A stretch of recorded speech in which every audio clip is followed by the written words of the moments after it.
Monsieur Francis Vercamer pour le groupe d'Union des démocrates et des indépendants pour un maximum de 10 minutes.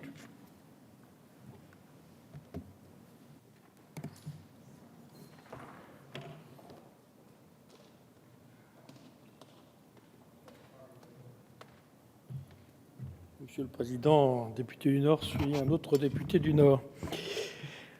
Madame la Ministre, Madame la Présidente de la Commission, Monsieur le rapporteur, mes chers collègues, au nom de tous les députés du groupe UDI, j'aimerais tout d'abord saluer l'initiative qui a été prise d'enfin inscrire à l'ordre du jour de notre Assemblée cette proposition de loi qui a connu, comme le faisait remarquer à l'instant Jean-Pierre Decool, un parcours législatif absolument chaotique.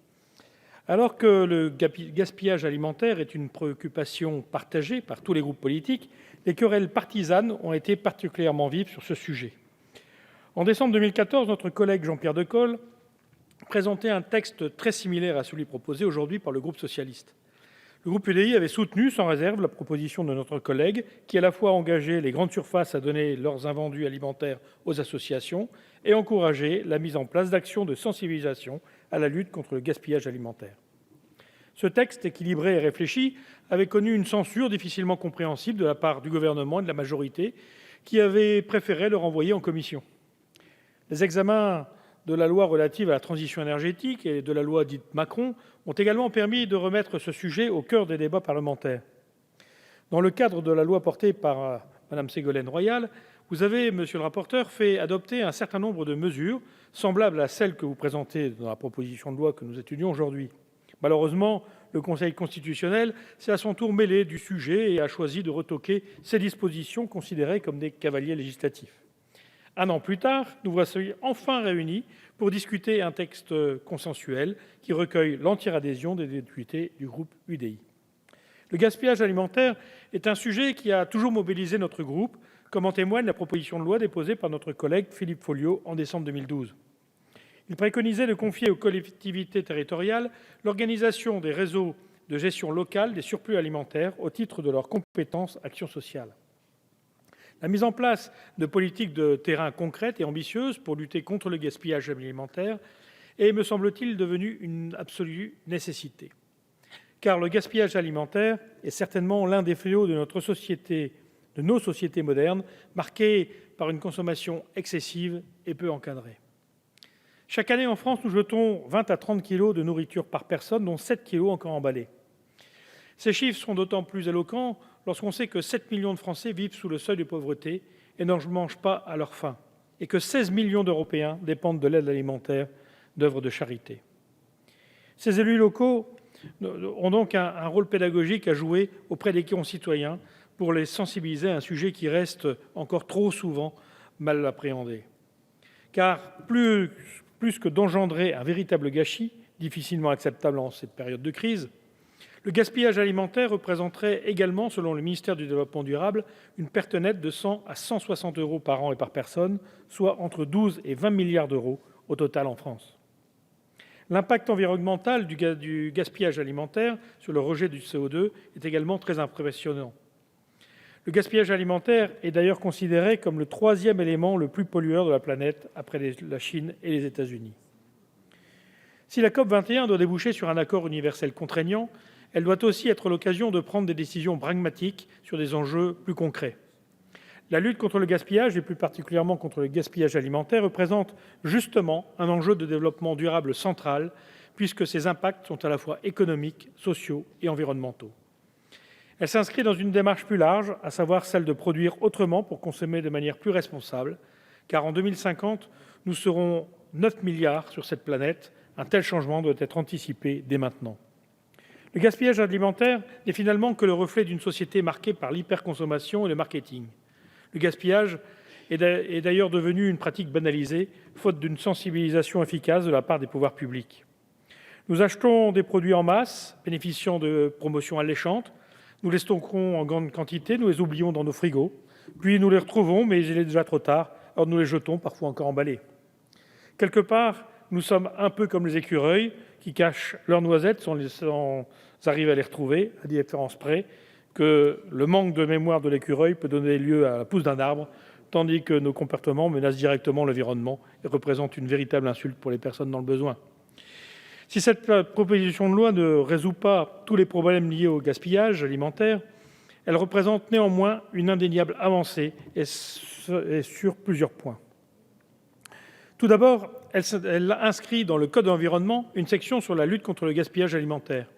L'éveil des consciences est une première étape nécessaire pour mobiliser les producteurs, les transformateurs, les distributeurs, les consommateurs et les associations. Ensuite, elle interdit aux distributeurs de rendre leurs invendus alimentaires encore consommables, impropres à la consommation.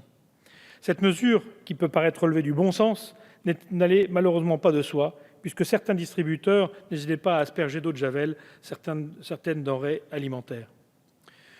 Le groupe UDI ne peut que saluer la mise en place de sanctions à l'encontre des distributeurs qui rendraient la nourriture délibérément impropre. Cependant, nous souhaiterions nous assurer que ces sanctions seront bien mises en place, puisque fin août 2015, Mme Ségolène Royal avait choisi de mettre de côté les sanctions si les engagements des distributeurs étaient respectés. Qu'en est-il aujourd'hui ? Ce texte instaure également une véritable convention entre les commerces de détail alimentaires de plus de 400 mètres carrés et les associations caritatives pour le don de denrées alimentaires. Cette mesure est aujourd'hui très attendue. Le groupe UDI se félicite également qu'un volet de ce texte soit consacré à la sensibilisation au gaspillage alimentaire dans les parcours scolaires. C'est en effet dès le plus jeune âge qu'il faut alerter les citoyens sur la dérive liée au gaspillage. Plus globalement, une vraie pédagogie autour de l'économie circulaire est indispensable. En effet, les pays occidentaux doivent montrer l'exemple sur ces sujets. D'une part, parce que nous sommes les plus gros consommateurs et donc les premiers responsables du gaspillage, et d'autre part, parce que nous avons un devoir moral envers les pays les plus pauvres. En effet, est-il nécessaire de rappeler que près de 800 millions de personnes souffrent de la faim dans le monde. Enfin, nous nous réjouissons de voir que la lutte contre le gaspillage alimentaire pourra être insérée dans le champ de la responsabilité sociétale des entreprises.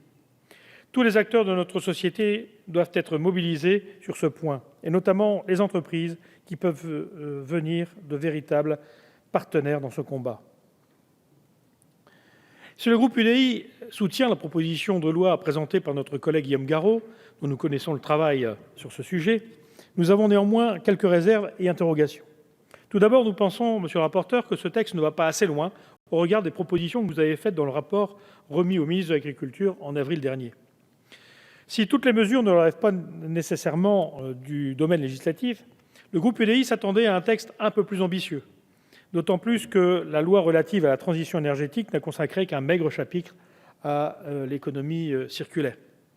Nous regrettons par exemple que ce texte n'aborde pas le gaspillage alimentaire dans la restauration. En effet, qui n'a jamais été embarrassé de voir une partie de son plat partir à la poubelle sans qu'une solution de doggy bag lui soit proposée ? Systématiser une telle mesure aurait pourtant l'avantage de réduire le gaspillage et de fidéliser une clientèle ravie de rapporter son plat chez elle. Par ailleurs, nous nous interrogeons sur l'avenir de la date limite d'utilisation optimale, la DLUO. Lors des débats sur la loi relative à la transition énergétique, le groupe UDI avait proposé de la supprimer, rappelant qu'elle était à la fois illisible et source de confusion pour les consommateurs.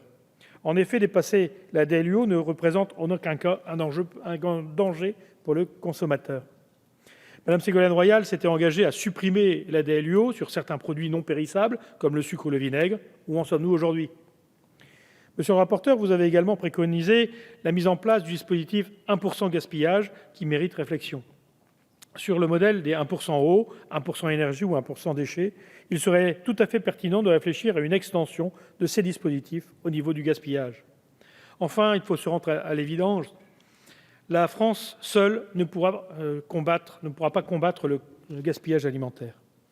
Il est donc nécessaire que des initiatives soient prises au niveau européen pour éviter que 22 millions de tonnes de nourriture soient gaspillées chaque année dans l'Union européenne. Madame la ministre, monsieur le rapporteur, pouvez-vous nous donner des détails sur la feuille de route de l'Union européenne sur ce sujet ?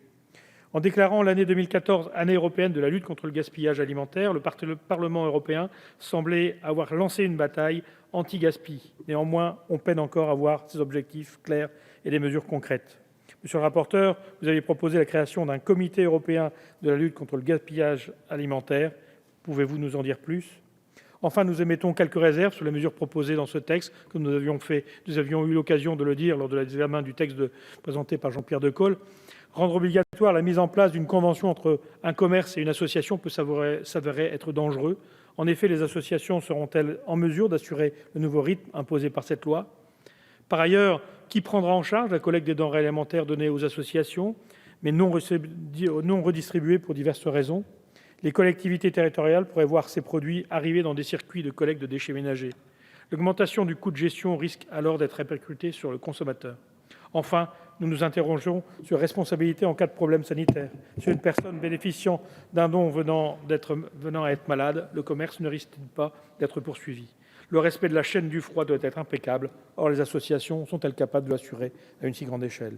Malgré toutes ces interrogations, le groupe UDI votera en faveur de cette proposition de loi. Merci, Monsieur Vercamer. Madame Alain, Madame Brigitte Alain pour le groupe